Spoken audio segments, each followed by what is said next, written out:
PCN is brought to you in part by the following underwriters.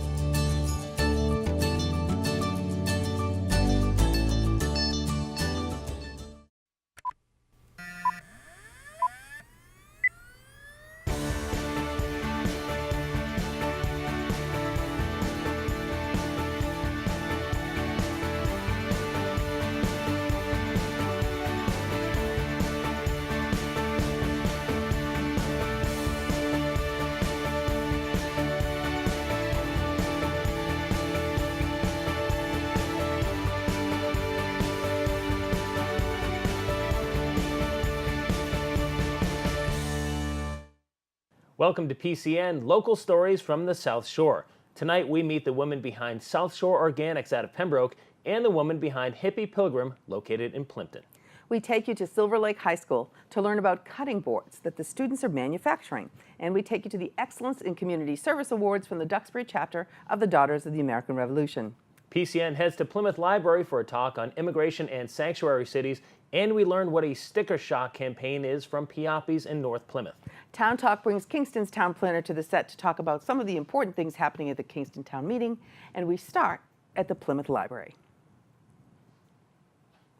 Boston City Councilor Josh Zakum introduced the Sanctuary City Bill back in 2014, which had the support of all 13 other councilors as well as Boston Mayor Marty Walsh.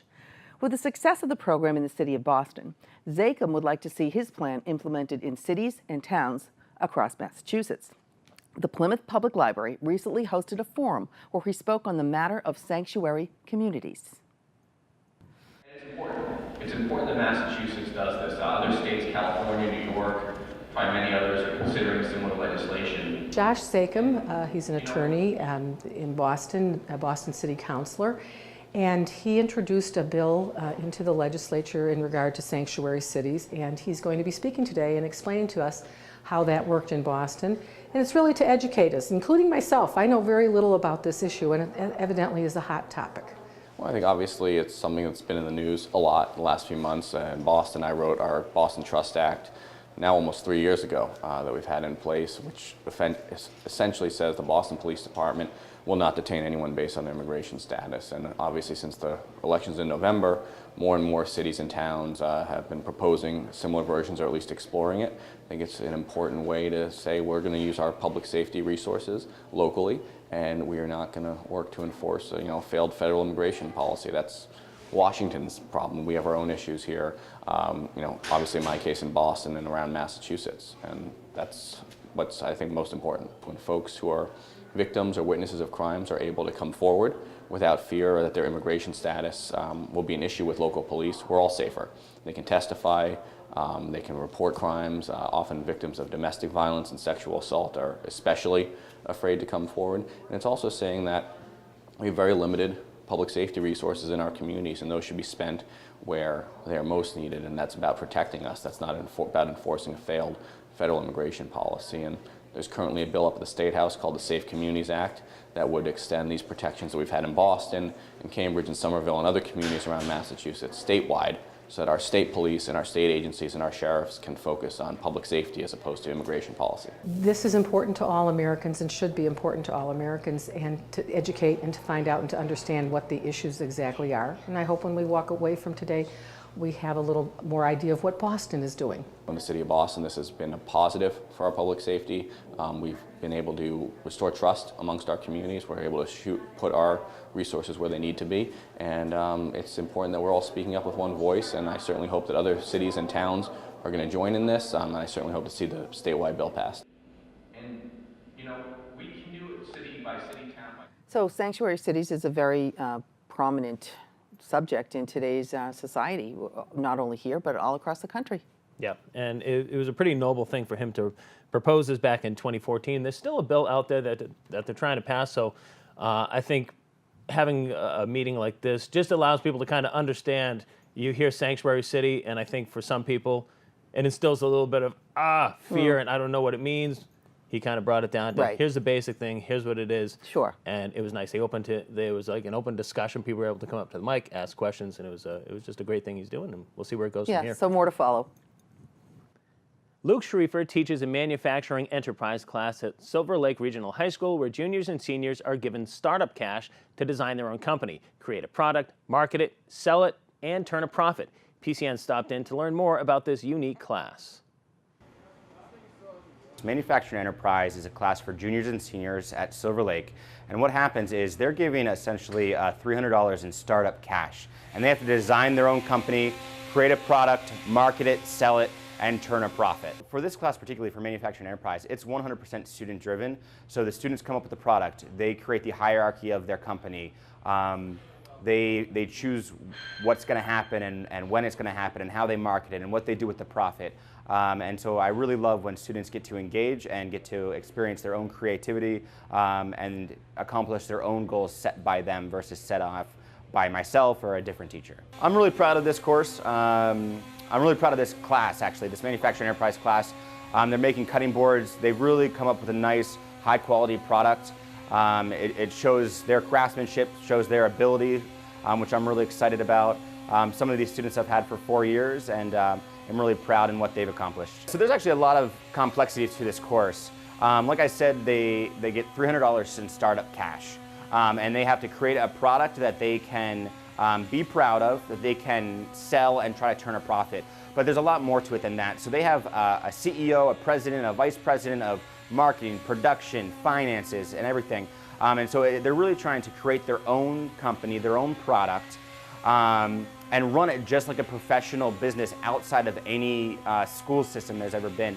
And sell their product, turn their profit, and really see the good of business and kind of the struggles of business. What does it mean when someone in the company doesn't want to work their hardest or has a different level of quality control? So there's a lot of small nuances that really come out in this course. It's all about teamwork. If you don't have a team that's coordinated to do their task, it doesn't really go together. If people aren't paying attention, that's where your mistakes come, and we've had a few mistakes, but we learn from it, and our product's coming out pretty good. Communication, and make sure everyone's safe when they do it. So being safe is the most important thing about it. You don't want someone to lose a finger, crush a hand or something doing it, because it's pretty dangerous if you're not paying attention. You don't know what you're doing. It's probably the most important thing. For me as a person, I think I grew the trait of leadership because I overlook everyone and I make sure everyone's doing what they're supposed to, and that it's a responsibility on me, and it makes me like a better person.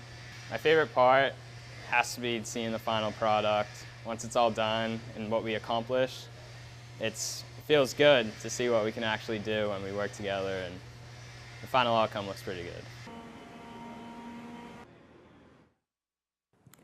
The Daughters of the American Revolution is a women's service organization dedicated to promoting historic preservation, education, patriotism, and one that honors the patriots of the Revolutionary War.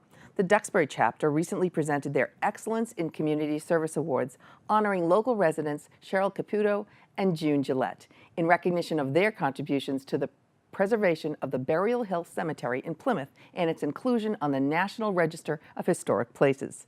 PCN stopped into the awards to bring you this story. Today we're giving an award that DAR makes available to all chapters to honor other nonprofits and other organizations that do volunteer service. And so today, the two women that we're about to award are getting honored for their service for the town of Plymouth and for the work that they do up on Burial Hill. The work that they do has drawn attention over the last number of years. They've sought to assist the town because cities and towns never have enough staff and they never have enough funding to do as much as everybody would like and hope that they could. And so our two women looked at what they could do to help the town, and they have, for a number of years, by their nonprofit organization, gathered other volunteers and given them training to do cleaning and conservation of gravestones and to be able to do work up on Burial Hill with our oldest and most precious resource. That Burial Hill's been in existence since the 1600s. Probably famous pilgrims are buried there. They just didn't mark the graves with stones at that time, so that didn't come until later. But there are lots of pilgrim descendants, and there are heroes from many American wars that are buried up there. So anything that can be done to maintain it, to enhance it, to make for the enjoyment for the public and for visitors is a great thing. I first met the ladies when they came and gave a presentation to our chapter, and I heard about what they did, and I was literally blown away. I thought it was such a wonderful thing, and it was such a good opportunity to delve into local history and really do something concrete that could help. And when I saw what a difference it makes to properly clean and conserve these gravestones, I was literally blown away. So I became a volunteer, and all last summer I was up on the burial hill with the ladies under their direction and cleaning gravestones, and it was just a really gratifying thing to do. We have conserved over 500 gravestones at this point, and that includes not only cleaning the stones, but also documenting them, photographing them, matching them to a GIS location that the town provides, and then loading them onto our website so the world can access them. We're just very fortunate to have the work that we do and be here, and the support of the town. The Substance Abuse Prevention Collaborative has launched a campaign to help people draw the connection between underage drinking and drug abuse. Drawing in local liquor stores, the campaign places stickers on beer coolers to warn legal alcohol buyers not to buy for minors due to the increased risk of substance and opiate abuse. We stopped into Piappi's for their kickoff event to learn more.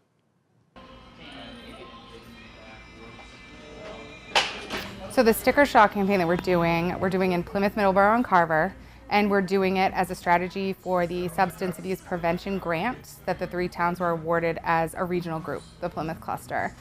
And basically the general idea is if we can stop youth from drinking, they won't sort of go down the path of substance abuse and get into harder drugs. So we've found that students or youth aren't walking into a liquor store with a fake ID, they're having an older brother, sister, cousin, someone buy it for them and get it off the premises. So we're trying to put messaging in the liquor store to prevent that from happening. I'm very happy to be part of this. It is a very positive experience having young children at home, and also just caring about the community, being involved with the community.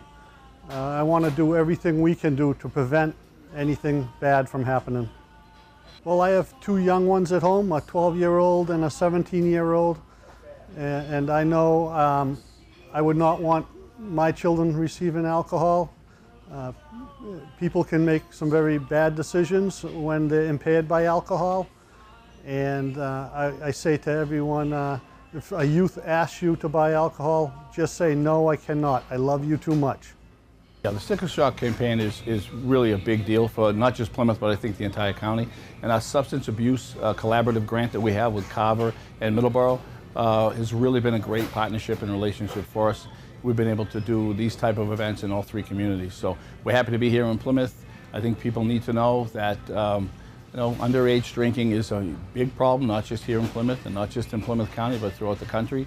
And I think we have to address that, especially in light of the changes in the laws with the marijuana being legalized and those type of things. So we want people to make sure they realize that this is the beginning of something that could be a problem for a young adult in their life.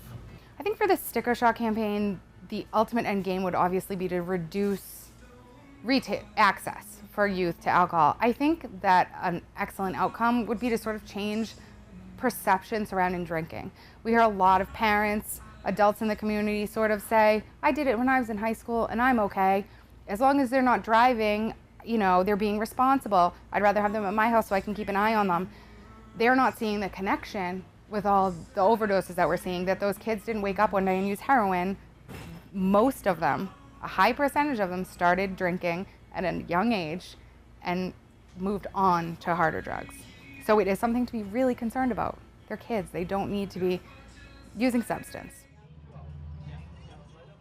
South Shore Organics is a community-supported agriculture business. It gathers its produce from over 30 area farms. Its home base is in Pembroke, and it's run by a Duxbury resident.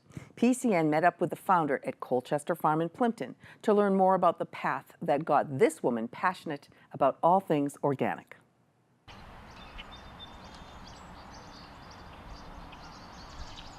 I started this company, South Shore Organics, about 7 years ago, and the reason was I was just struggling to access local food on the South Shore. I worked in Boston full-time and could never make the farmers market dates or the pickup points. So I reached out to a service in the Berkshires in Western Mass who ran a delivery service and asked if I got a bunch of people together if they would deliver to me, and she laughed and said no. But the opportunity was there, and I thought, well, this is a great way to get involved in the local community and local food and do something I'm passionate about. So I quit my job, and that's how this was born. And we've spent the last 6 or 7 years really focused on developing our community and the local food platform. We've spent over $1 million with local farms. The value that I think people don't necessarily realize because it's not tangible is that, you know, food is something you eat 3 times a day. It is the biggest impact that you can make in your community and on the environment in terms of purchases you make. So energy saving light bulbs are great, but if you're buying food locally grown on a local farm, sustainably grown with organic methods, you're taking care of the environment, you're keeping open spaces open within your community, you're supporting your neighbors and a local farmer, you're eating better. So there's just, it's win, win, win, win, win. There's so many advantages to it, and you know, I love what I do, and I'm passionate about it, and I really wish that we could get more people to eat better and buy local.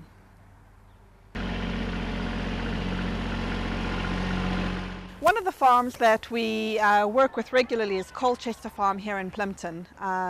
I love this little farm for what they do. They work with New England villagers to employ adults with some physical and mental challenges.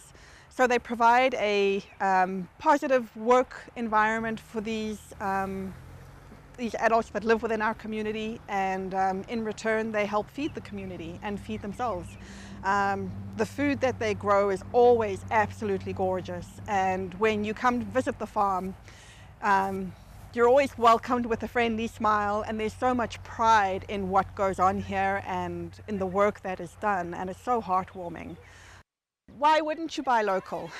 You win, your family wins, you eat better, you maintain open spaces in your community, you support neighbors, you invest in your community, everybody benefits. So get fresh with the farmer. The South Shore is lucky to have so many creative and entrepreneurial people. Recently, we met up with the Hippie Pilgrim to hear her story about going from food television to being a full-time small business owner. From an audience through the camera to an audience right at her vendor table. This is the Hippie Pilgrim story. And then just take your salt down. Hippie Pilgrim garlic salt started kind of by accident. So I worked with somebody who made garlic salt every Christmas for all of the employees. And when I ran out, I went back to her and said, hey, can I get a refill on that jar you gave me for Christmas? And she said, we only make it as a family once a year. So I thought I really liked the idea of homemade garlic salt. So I thought, well, I'm gonna have to make my own now because I was kind of addicted. So the formula I came up with was just such a strong, like in-your-face garlic salt. So then I started giving it as Christmas gifts, and then the same thing happened. People were showing up at my door like, hey, can you refill this jar? And then finally someone I gave it to said, can I get 80 of these? I have a company, I want to give it as, you know, appreciation gifts. So I said, well, I guess I'm starting a company, and that's how it all happened. I am a self-taught cook. I was taught by my mother, so I spent a lot of time in the kitchen with her as a child, and it was just a very special kind of bonding time, you know, like just watching Mom cook and being with her. So when I was in junior high, I just immediately delved right into the kitchen and started cooking and had a pretty fearless approach. My mom would make anything, even if she didn't know how to make it. So I kind of took that same philosophy and wasn't afraid to make anything. And then when I got to college, majored in TV, and I thought, what if I combined food with television? And that's how I got working in food television. So as a result of, my interest in food, my interest in TV, I ended up auditioning for the first season of the next Food Network Star when Food Network in 2005 started the whole show, and ended up placing in the top 4, and from there have, had wonderful work in food television. I've been really blessed. What I found, the difference between working in television is you're talking to your audience through a camera, so there's nobody there, but you're trying to make that connection.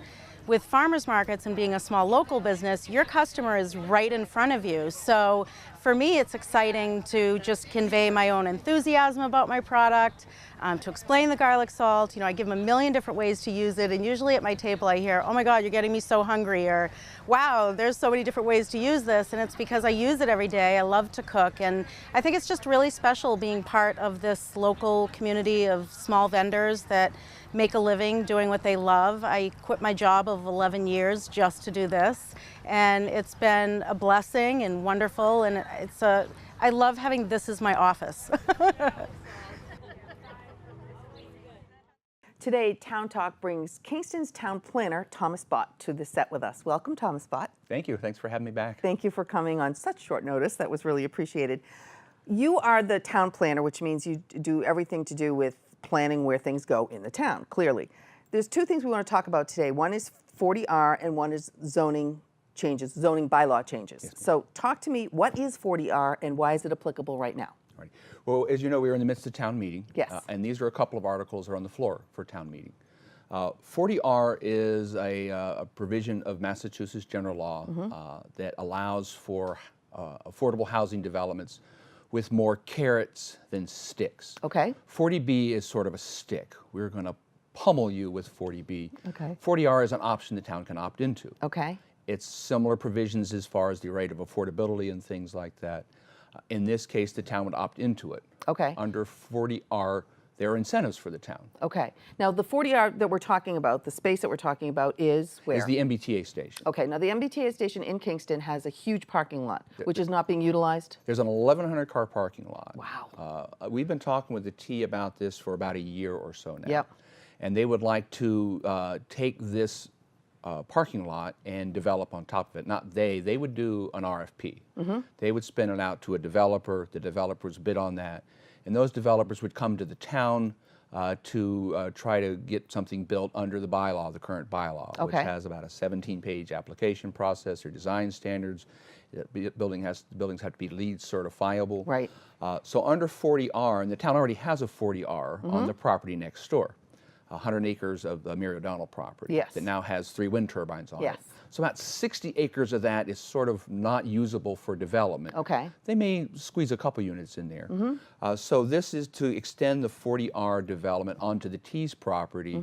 We would net no additional units than the 720 already presumed to be in the 40R district. In fact, at this point, it looks like the number would be more around 550 or so total for both sides of the tracks. Okay. And this space, this land, which is in the T parking lot, will be developed into mixed use? Yes, they've got about 16 acres. You pull about an acre out for roads and drainage and things like that. That's a big chunk of So 15 property. acres over the parking lot. The developer is going to have to maintain 700 parking spaces for the T's use, plus provide the parking for their development. Sure, whatever that may be. In addition to that, they're also going to have to provide water and sewer and proper access for commuters. So there's a lot for this developer to do.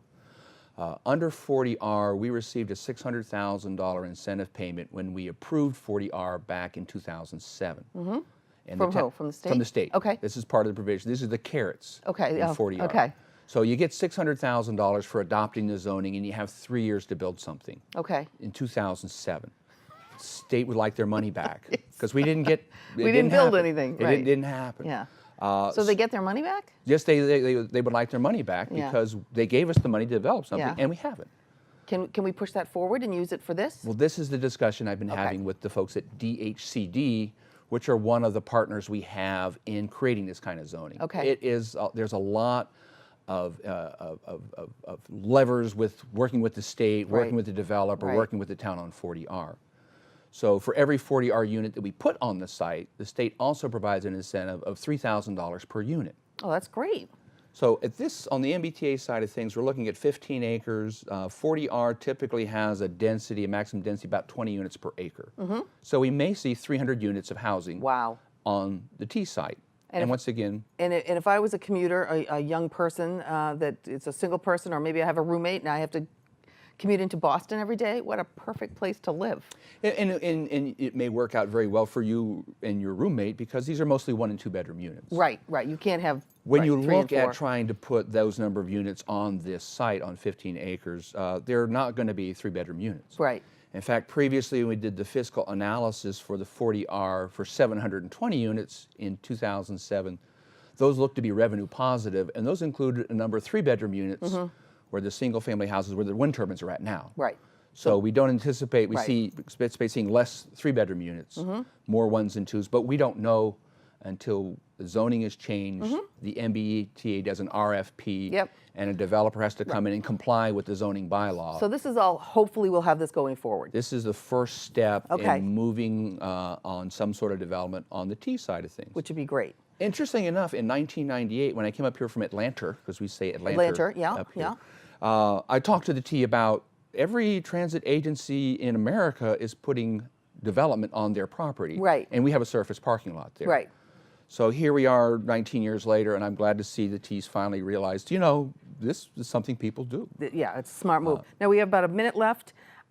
Zoning changes, zoning bylaw changes for the town. Can you just tell what you're doing with that and why? Yeah, as a product of the master plan, which we've been doing over the last year and a half or so, one of those was to promote economic development by creating more modern zoning bylaw and more subdivision regulations. This was overwhelmingly looked at by the 533 people who responded to the master plan survey and said, we'd like to see this happen. Okay.